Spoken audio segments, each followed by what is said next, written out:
Hi friends, మేము మా ఇంట్లో వామ్ మొక్కని కుండీలో పెంచుతున్నానండి. ఈ వామ్ ఆకులతో బజ్జీ వేయబోతున్నాను. చాలా టేస్ట్గా అయితే ఉంటుంది. 1 కప్పు శనగపిండి తీసుకున్నాను, అలాగే 1 అరకప్పు ఉరిపిండి తీసుకున్నాను. ఈ రెండింటిని కూడా చక్కగా ఉప్పు కారం అనేది కొద్దిగా వేసుకోండి. కారం కొంచెం పసుపు కూడా వేసుకోవచ్చు కలర్ కోసం. అలాగే తినే సోడా కూడా కొంచెం వేసుకుంటే సరిపోతుంది. ఎక్కువ వేస్తే నూనె అనేది పీల్చేస్తుంది.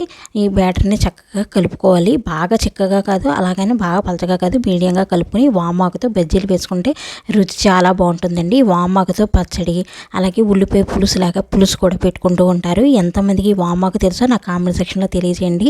ఈ వాము మొక్క దొరికినప్పుడు కుండీలన్నా వేసుకోవడానికి ప్రయత్నం చేయండి. ఇది తినడం వల్ల చాలా ఉపయోగాలు ఉంటాయి. మన జీర్ణక్రియ చాలా బాగుంటుంది, అలాగే హెల్త్కి కూడా చాలా మంచిదండి. చాలా ఉపయోగాలు అయితే ఉన్నాయి. రుచి అయితే చెప్పనక్కర్లేదు, అంత రుచిగా ఉంటాయి. బజ్జీ అనేది వేసుకోవడం వల్ల కూడా చాలా టేస్ట్ అయితే చాలా బాగుంటుందండి. మన ఛానల్ వస్తే ప్లీజ్ సబ్స్క్రైబ్.